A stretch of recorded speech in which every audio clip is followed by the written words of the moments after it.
Is the local housing crisis over? Recent reports on rising home prices and a nationwide dip in foreclosures are indicating that might be the case. But some experts are looking at this through a more cautious lens. Joining me now to talk about the local housing market is San Diego Union-Tribune reporter Roger Showley. Roger, welcome. Thank you. All right, so I read your article in Monday's paper, and it said that San Diego home values are rising at a higher rate than any other market in the nation, according to a report by Zillow.com. And what does that tell us about the local market? What does that really mean?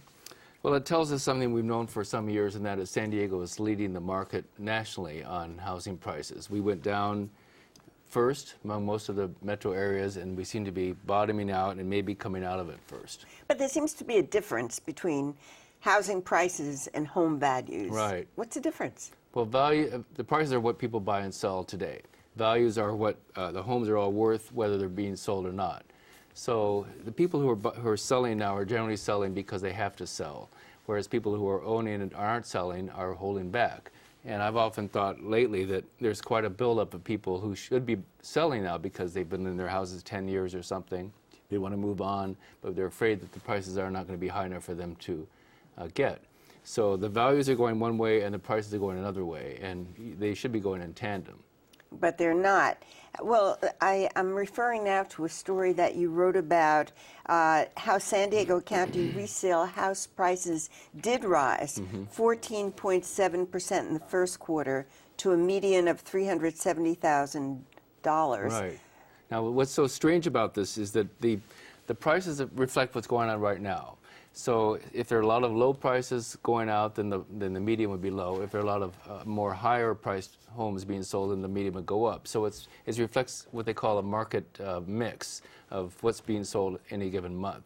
So the data numbers that show the prices are showing an increase, and so are the realtors, because that's what prices are going. But the values are not rising so much at the individual level. Doesn't it depend on where you live, on your neighborhood? Yes. Real estate is local, down to first the metro area, then the zip code level, then the neighborhood, then your actual block. So ultimately, prices are what people pay for something. The market can be anything, but if I'm not going to buy your house, it's not worth anything. If I want to buy your house, then it's going to be worth what I pay for it. Well, then where is the most activity happening right now? I mean, am I living, let's say, in a place where houses are selling?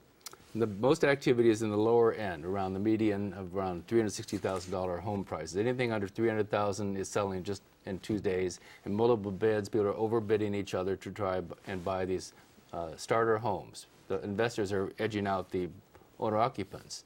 As you move up the price levels, there are fewer and fewer people who are buying because they can't get financing, or the price of the houses aren't what they want. You call these under $300,000 starter homes? Yes. Is that because, this will be the first home that somebody buys? Right.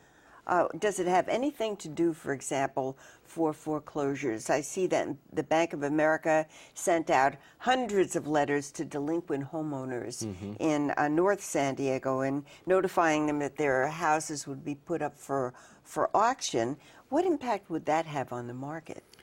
I don't know whether that's a scare tactic or whether they're actually serious about it, because if they put too many houses on the market at once, they're going to get less money themselves, the bank itself.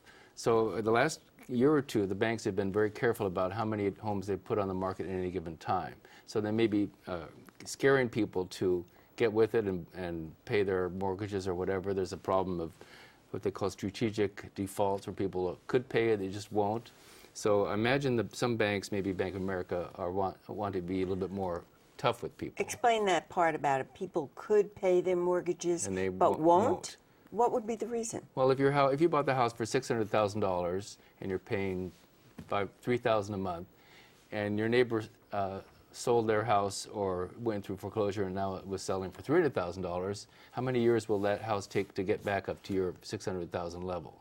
So people who can pay the money and they're making enough make the judgment that, forget it, I'm not going to wait. We have three elements here, really. We have default, we then have foreclosure, and then we have repossession. Yeah, and delinquency. And delinquency. Yeah. So how are we seeing numbers coming there? Well, I wrote down some numbers that are rather scary.